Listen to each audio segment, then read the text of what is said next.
Abramos nossas Bíblias, amados irmãos, no Evangelho de Lucas, capítulo 19.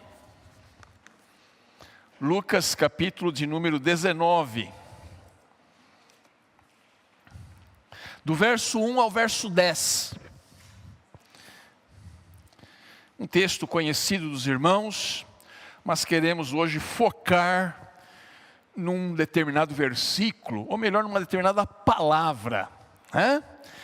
Vamos ler então esse texto, Lucas 19, de 1 a 10. Entrando em Jericó, atravessava Jesus a cidade. Eis que um homem chamado Zaqueu, maioral dos publicanos e rico, procurava ver quem era Jesus, mas não podia por causa da multidão, por ser ele de pequena estatura. Então, correndo adiante, subiu a um sicômoro, figueira brava, a fim de vê-lo, porque por ali havia de passar. Quando Jesus chegou àquele lugar, olhando para cima, disse-lhe: Zaqueu, desce depressa, pois me convém ficar hoje em sua casa. Ele desceu a toda pressa e o recebeu com alegria. Todos os que viram isto murmuravam, dizendo que ele se hospedara com homem pecador. Entre mentes, Zaqueu se levantou e disse ao Senhor: Senhor, resolvo, digam comigo, resolvo, dar aos pobres a metade dos meus bens. E se em alguma coisa tenho defraudado alguém, restituo 4 vezes mais. Então Jesus lhe disse: hoje houve salvação nesta casa, pois que também este é filho de Abraão, porque o Filho do Homem veio buscar e salvar o perdido. Amém. Eu vou começar com uma pergunta. Crente pode fazer promessa?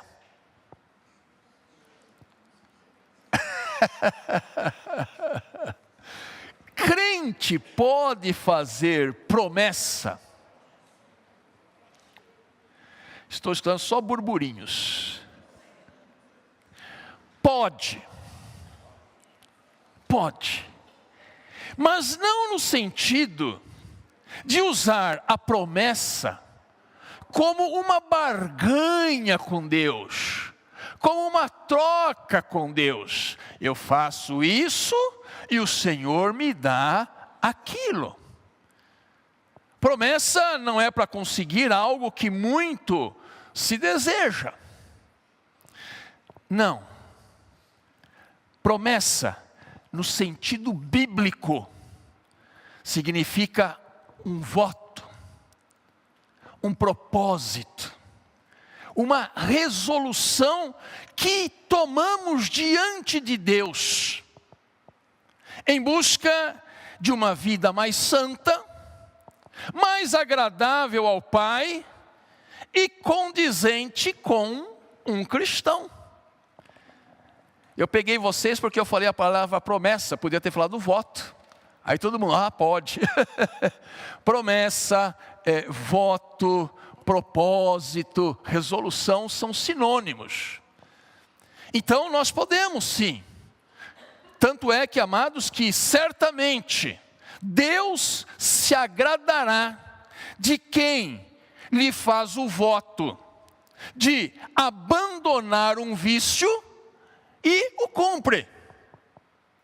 Deus ficará feliz em ver aquele jovem impulsivo, explosivo, que faz o voto de buscar um domínio próprio e cumpre isto. Faz o voto de brigar menos e cumpre isto.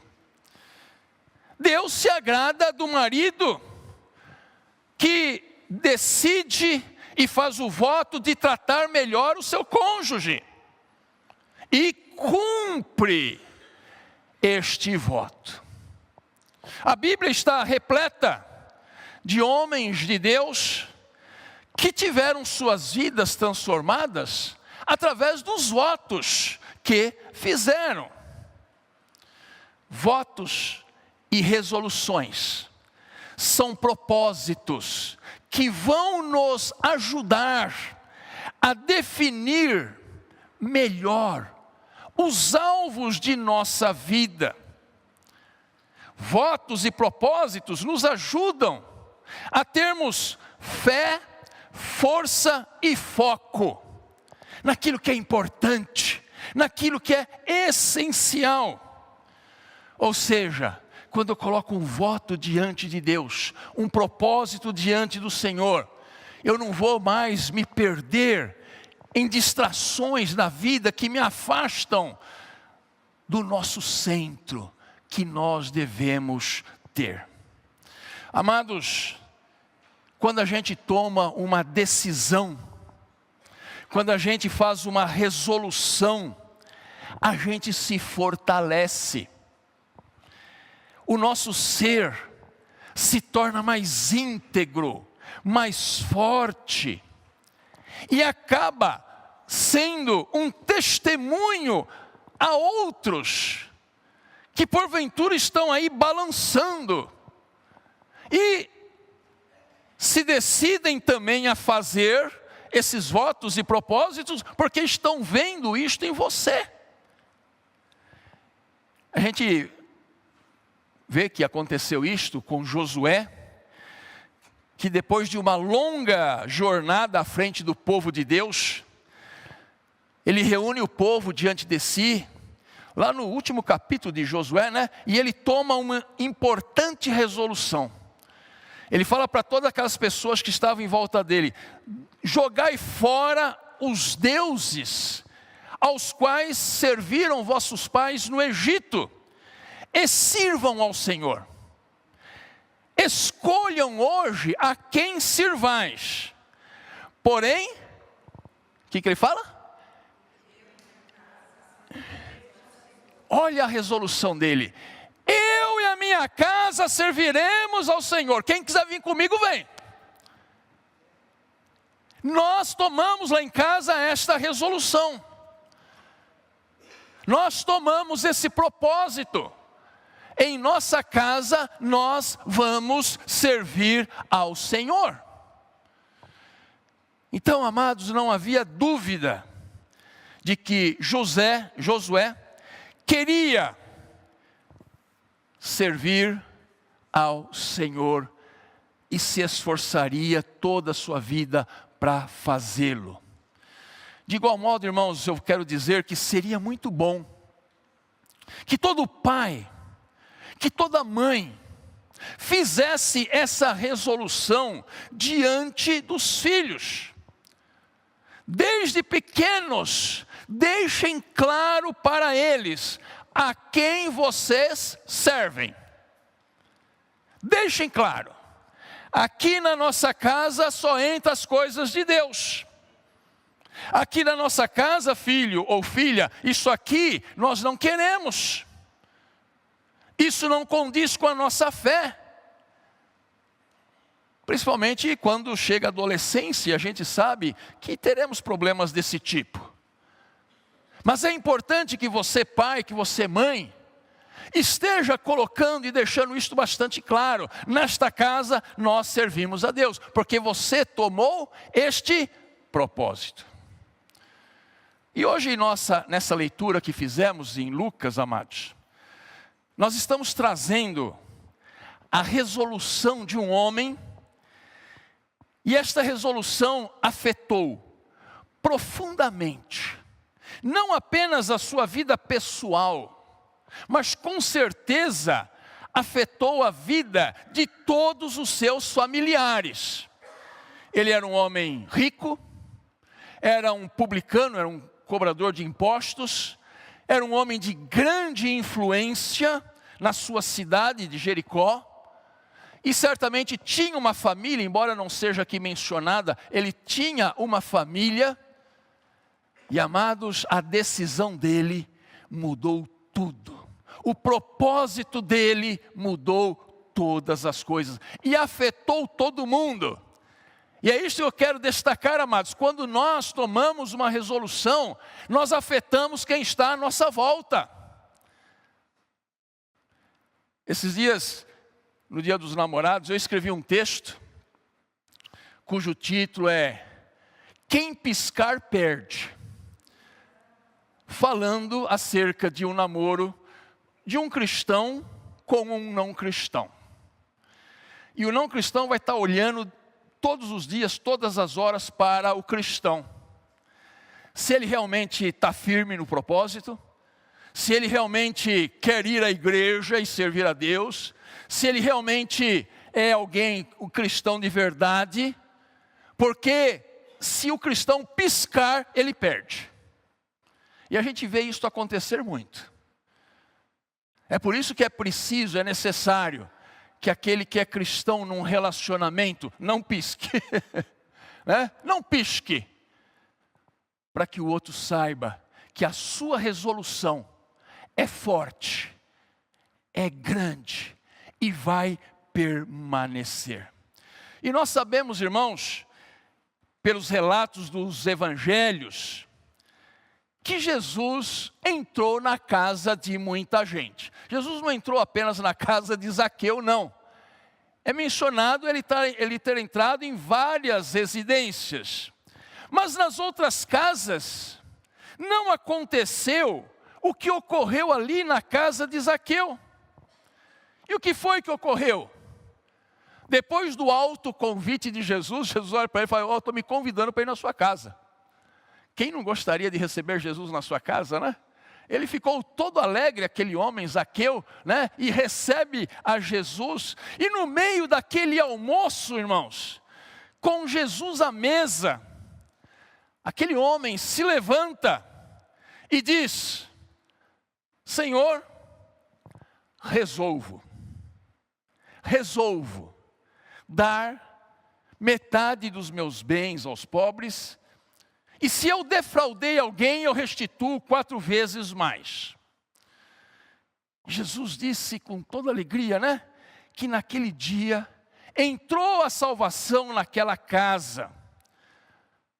Depois que o seu anfitrião se levantou e disse, Senhor, resolvo. E o que levou aquele homem, irmãos, a dizer essas palavras? Ou melhor, a dizer esta palavra inicial, resolvo. Sabe o que é, amados? Diante de Jesus, somos todos confrontados com a nossa miséria. Somos confrontados com os nossos erros. Somos confrontados com a nossa miopia.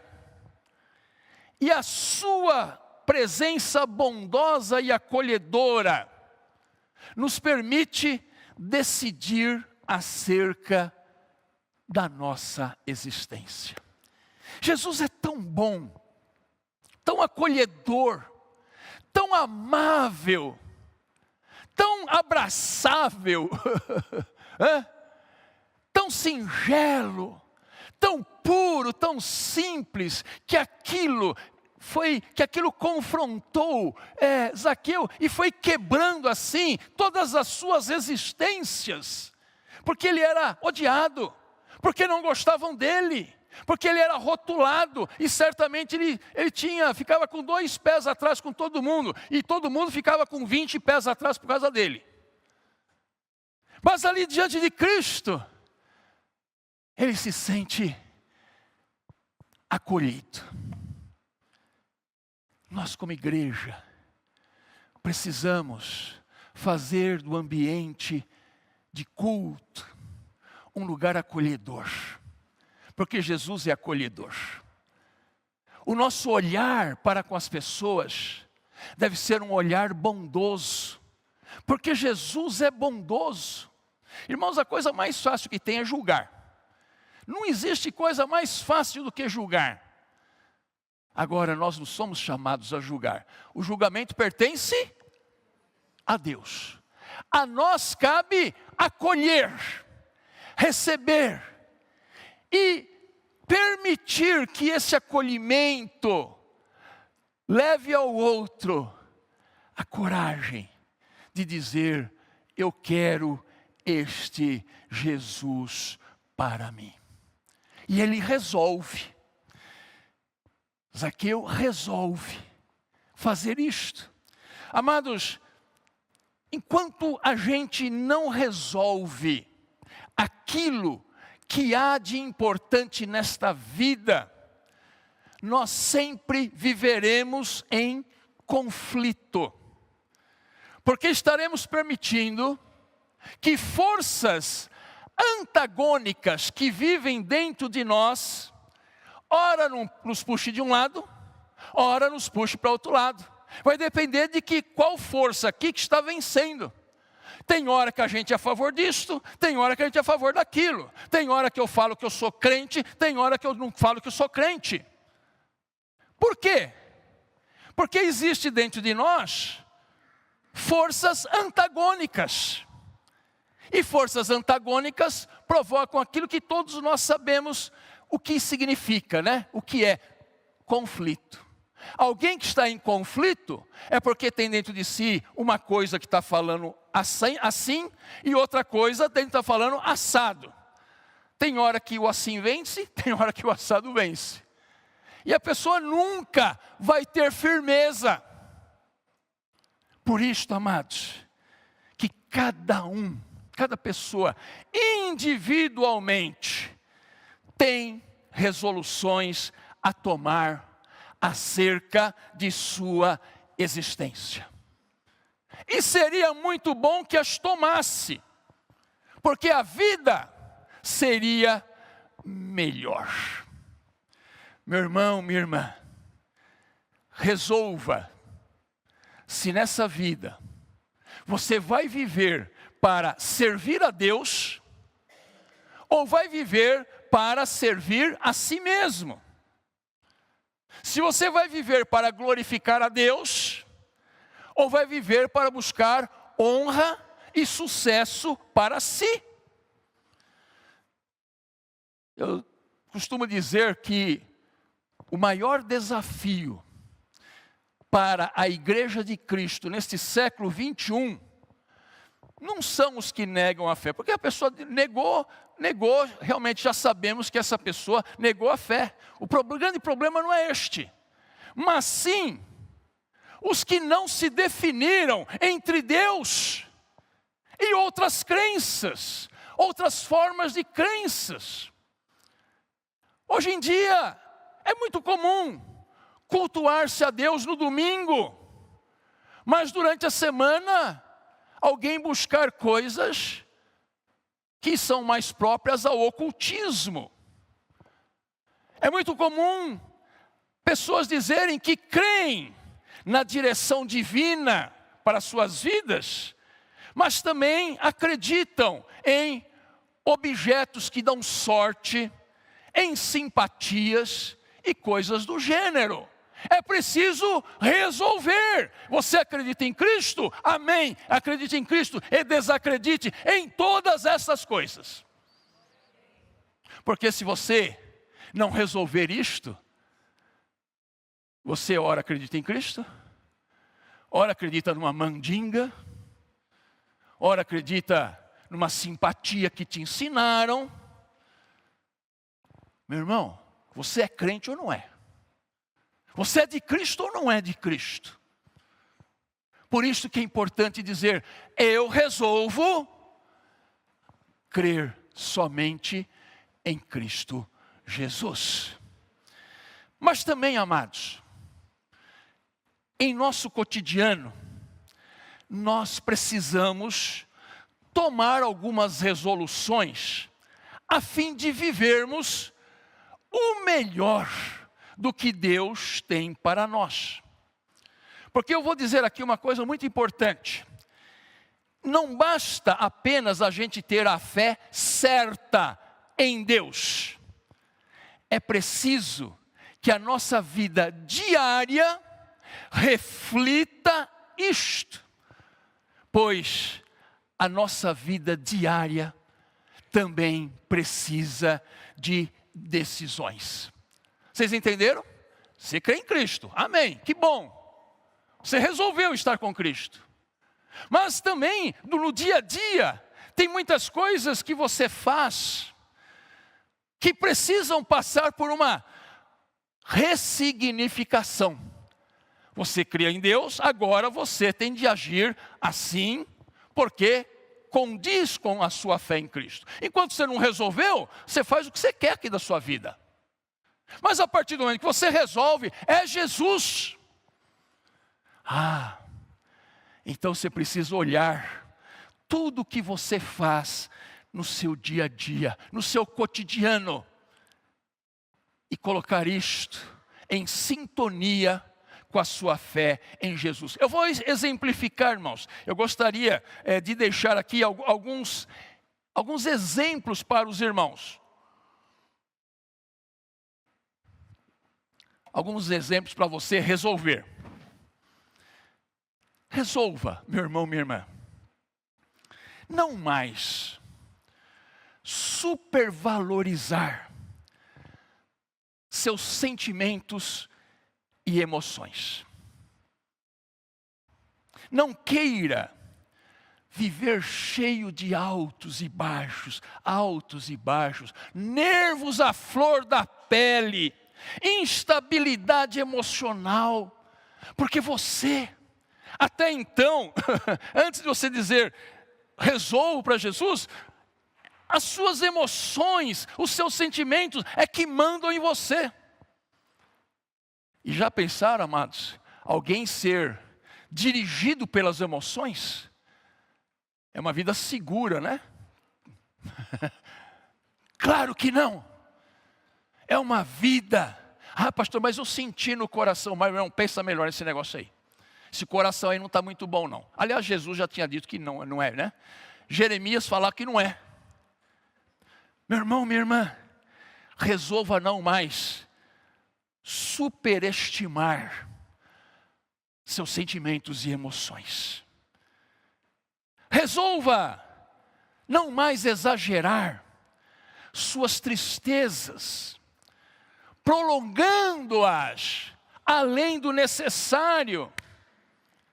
Às vezes será preciso, irmãos, decidir, resolver, esvaziar as gavetas e enterrar os esqueletos para caminhar melhor. Vocês sabem aquelas gavetas que a gente guarda um monte de coisa? Aquele monte de coisa assim, vai lá.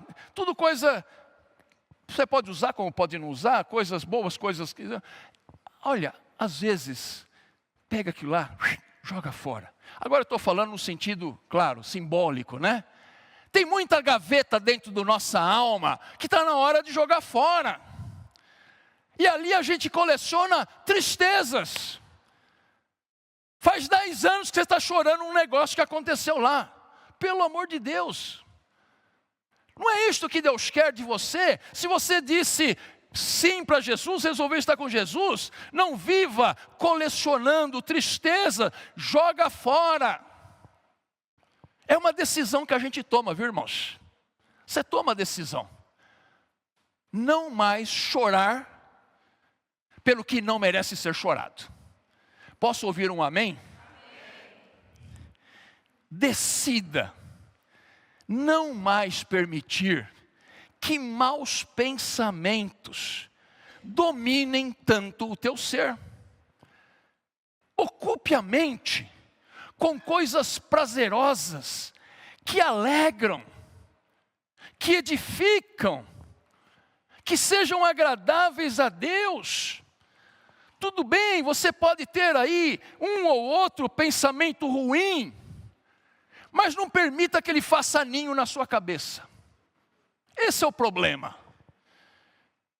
Então, amados, se você quer saber o em que pensar, está lá em Filipenses 4. Paulo faz uma lista das coisas que a gente deve pensar. Eu entendo então que o contrário daquilo que está lá não deve fazer parte dos nossos pensamentos diários. Que às vezes tem crente que gosta de colecionar pensamentos ruins. Não é isso que Deus quer. Decida, resolva não mais ficar pensando nessas coisas. Outra coisa, amados, que nós precisamos resolver, considerar, é não ficar dependente do que as pessoas pensam de você.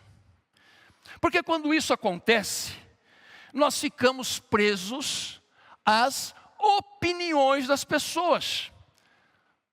Não é de se admirar que estamos sempre buscando aprovação, pois acostumamo-nos a viver dependentes desta provisão, né, que as pessoas ora dão, ora não dão. Quando as pessoas dão aprovação, a gente fica todo felizinho. Quando as pessoas não dão aprovação, nós ficamos todos tristinhos.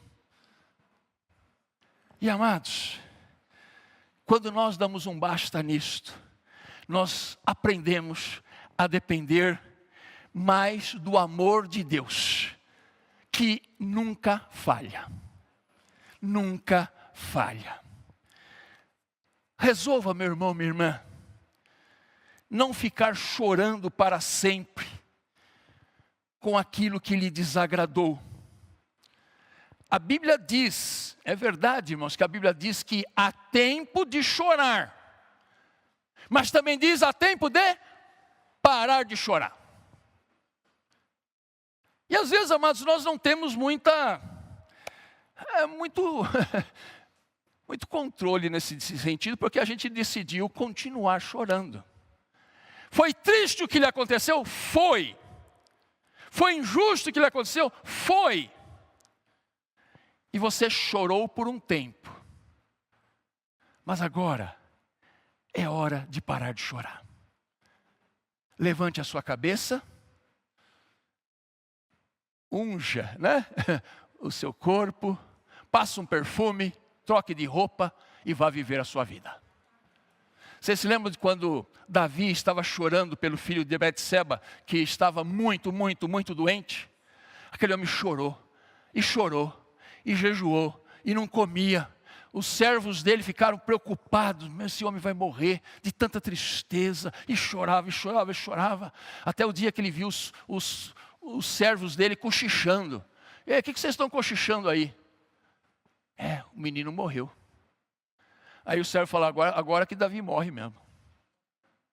Davi se levanta, unge-se, troca de roupa, lava o seu rosto e vai comer. Porque até aquele momento, ele sabia que era necessário o seu choro. Mas a partir daquele momento, ele sabia que ele precisava retomar a sua vida. Por isso, meu irmão, minha irmã, retome a sua vida. Não pare por nada. Eu quero também dizer, amados, para que você resolva não mais ser fatalista. Fatalismo é aquela atitude que faz com que nós sejamos sempre vítimas. Ora, é a culpa da minha infância, foi da minha infância, porque ela era minha infância. Ora a culpa foi do pai, ora a culpa foi da pobreza, ora a culpa foi da falta de oportunidades, ora a culpa porque eu morava na Zona Leste, ou na Brasilândia, na Zona Norte. Porque saiu um estudo essa semana, um estudo triste. O melhor lugar de São Paulo para viver, região de Moema. O pior lugar, Brasilândia. Amados, às vezes a gente está explicando tudo pelo fatalismo.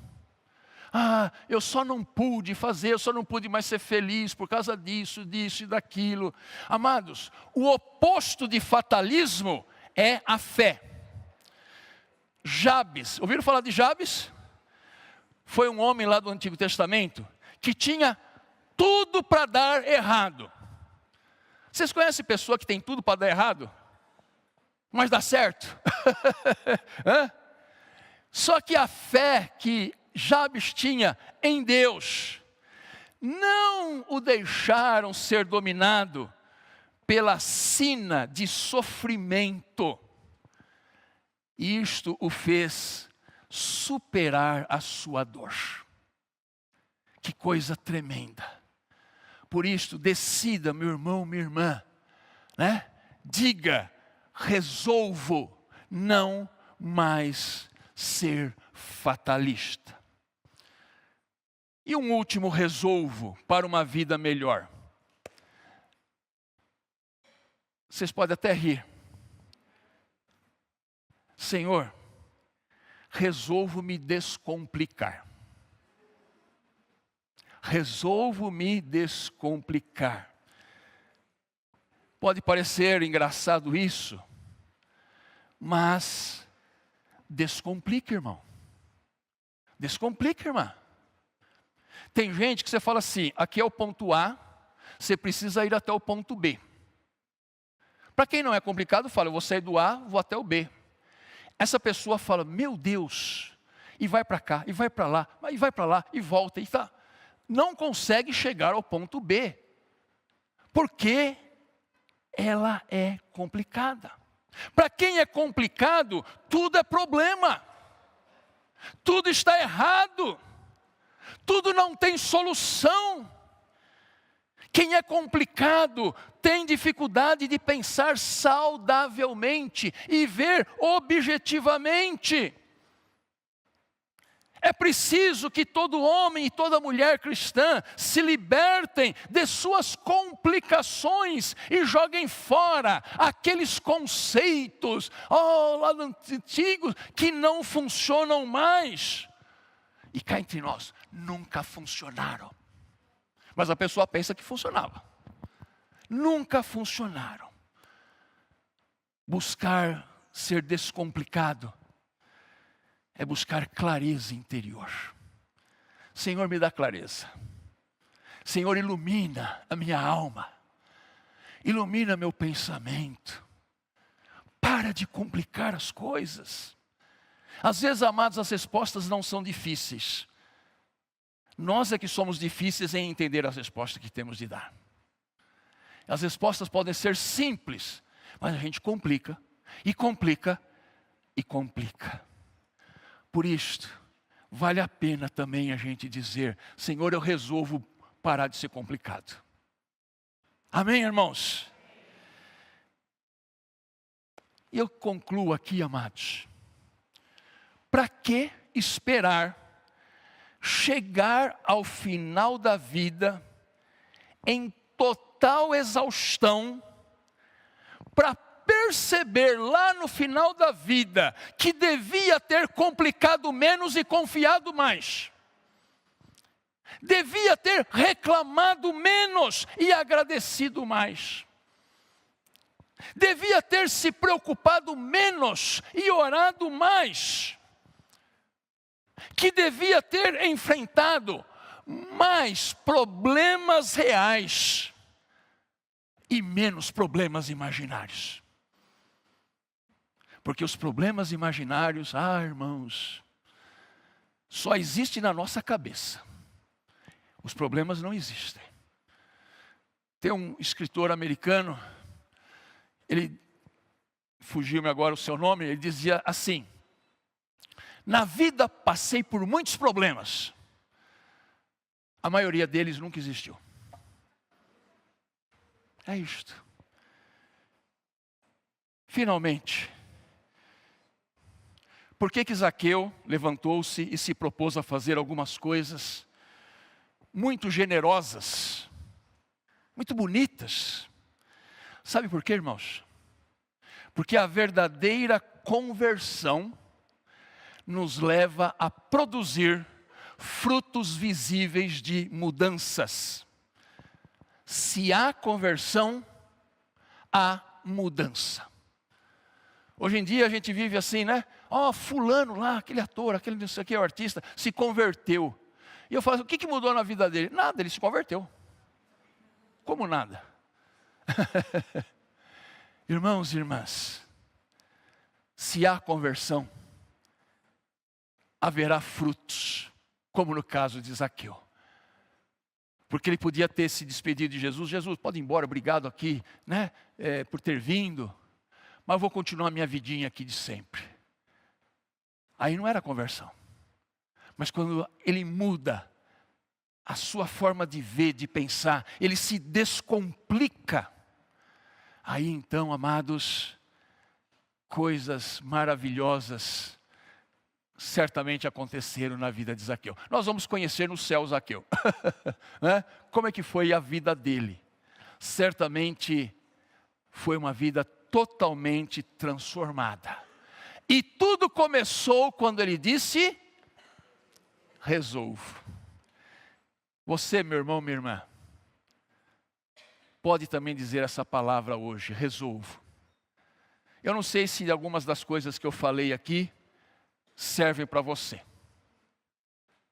Mas não foi o pastor Daniel. É Deus que está dizendo para nós: filho, eu te dou a salvação, mas você precisa resolver a sua vida. Resolve a sua vida. Você não precisa viver dessa forma. Eu tenho uma vida em abundância para dar para você. Mas você precisa resolver aquilo que cabe a você. Que Deus nos abençoe nesta noite. E que a gente resolva ser melhor a cada dia.